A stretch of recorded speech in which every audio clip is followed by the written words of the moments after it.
Today, guys, I want to talk about a new problem in our gaming community. This past Game Awards really brought about a very particular group and kind of shunned them out of the gaming community just because they weren't allowed to have their own thoughts on certain games, which is valid in a certain sense. What I don't agree with is shunning a group of individuals away from the community that they're already kind of in anyways. Like, I want people to have support in the gaming community, no matter what you play. And the new term going around right now is ball and gun gamers, and that refers to basically people that play Madden or FPS games, and that's all they know to play. They continue to buy the same Madden game year after year after year, and they still seem to buy Call of Duty year after year after year for some reason, but they don't experiment with other games. And that's what ball and gun gamer is, okay? For the sake of the video, we'll call it BNG. I don't like the term in the hateful kind of way. Shunning a group of people out of the way just because they play a certain specific kind of game and that's all they play is a bad thing, okay? First and foremost, it's a totally bad thing, and I don't like that in the community. But also, I slightly agree because I think if your input is,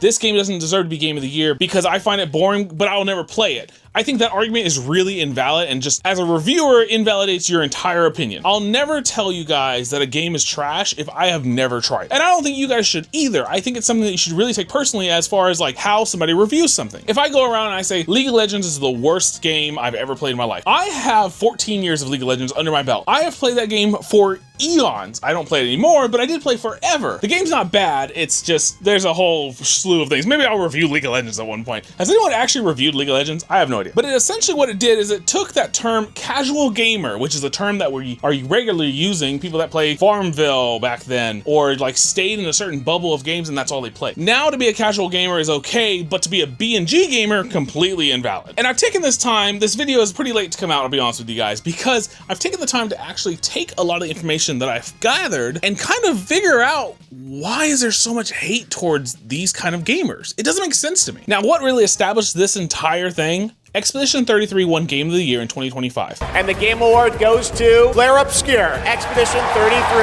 And the Game Award goes to Flare Obscure, Expedition 33. And the Game Award goes to Laureat Testard. And the Game of the Year is mon ami Clair Obscur, Expedition 33. As soon as it won Game of the Year, and everyone online was hoarding online, all these BNG gamers were hoarding online going, this game is garbage. It's turn-based, it must be bad. I'll never play it, but of course it's trash. These kind of reviews are coming out, and what that was causing is this rip in the community completely. And those arguments are completely invalid. Again, if you've never played the game before, you have no right to rate the game. I'm really upset that the repeated phrase of I've never played it, but it's trash continues to circulate in the community. But that raised a couple new questions for me to ask not only you guys, but to ask myself as a gamer. What is truly stopping you from playing a new game? And were we not kids originally playing a plethora of universes when we were younger? Is it the time? Is it the gameplay? Is it the graphics? What is stopping us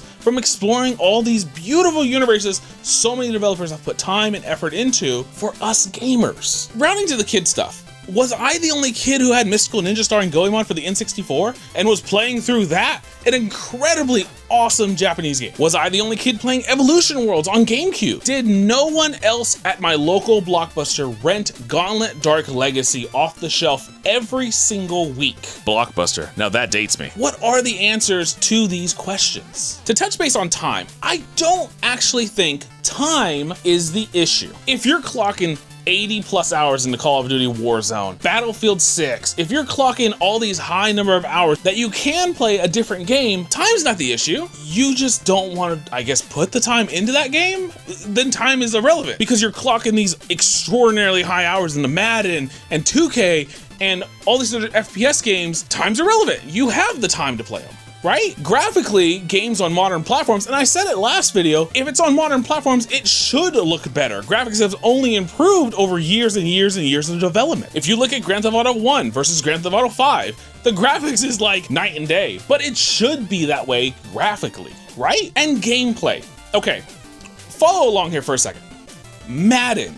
Is Madden not just a turn-based RPG? But you don't really gain levels, I get that, okay, fine, fair. But is Madden not just a turn-based game? You start up, you make a play, you go. Is that not just an RPG at the very, very essence of turn-based? Not even RPG, let's take RPG out. Is that not just a turn-based game at the end of the day? So then that would mean, if we agree that sports games are turn-based, if we agree with that, wouldn't that invalidate gameplay? Turn-based games are garbage?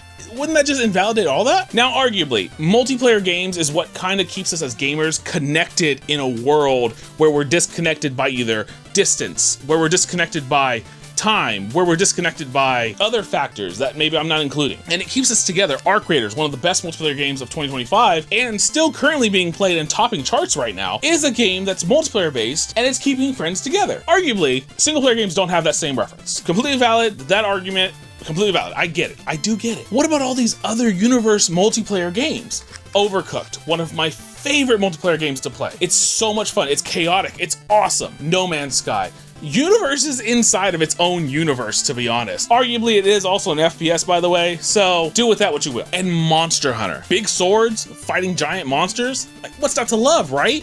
Right? I truly think in multiplayer games alone, if this is the case, if being friends and connecting online is what this draws out to, I do believe that we have those connections and those games that you can play that you're just not experimenting with, is what I'm saying. Perhaps in multiplayer games, it's also about wanting to improve and to be the better gamer among your friends or other people in the world. Maybe that's what it is, competitively. Maybe our brains are just wired to be competitive with each other. Could be. There's a lot to unpack in within all this stuff. I do say, again, the hate towards these individuals is not valid in the sense of like hate being hateful.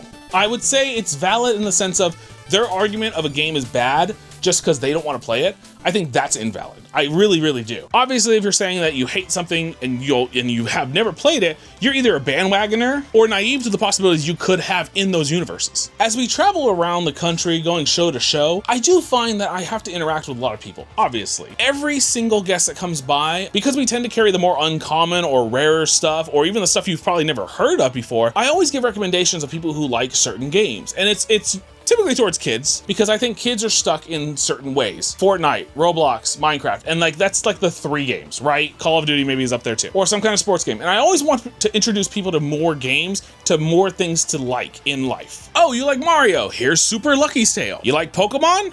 Try Nexamon. It's really, really good. Want to play a Legend of Zelda game? Tunic. Wonderful Legend of Zelda clone. Games are out there to push our skill limit and our creativity and imagination. And I think it's also appreciative to all these developers out there. There's more than just Activision. There's more than just Blizzard.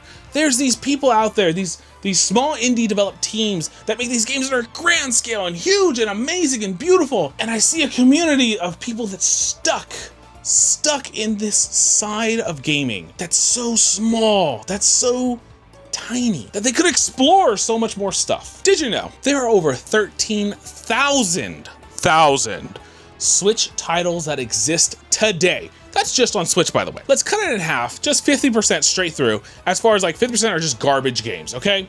I'm talking like the LOLs and the Barbies. Maybe they're good. I've never played them. See, that makes my argument invalid. But that still leaves 6,500 good games to explore and play through. An awesome tactical RPG like Metal Slug Tactics. A remarkably good Metroidvania that went way under everybody's radar, Vigil. Expedition 33 won Game of the Year for a reason, by the way.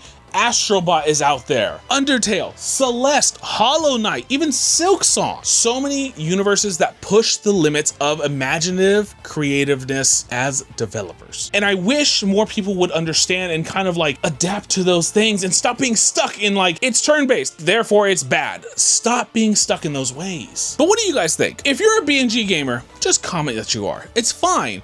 Because I want to know, why are you stuck playing these games? What brings you back day after day, after hour, after minute, after second, back to these games to play through?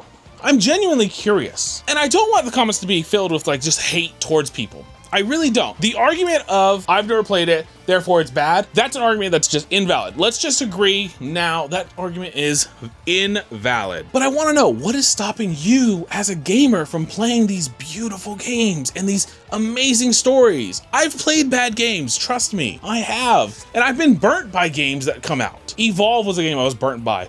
Watch Dogs was a game I got burnt by. I've been burnt on games that come out not even polished. As always, guys, subscribe if you guys enjoy the video and all the comments that I make. I am just a rambling idiot. Make sure to follow us as well on TikTok and other social media platforms as well. You can find those links down in the description bar down below. As always, guys, I'm a culture gamer, and now you are too. Thanks for watching.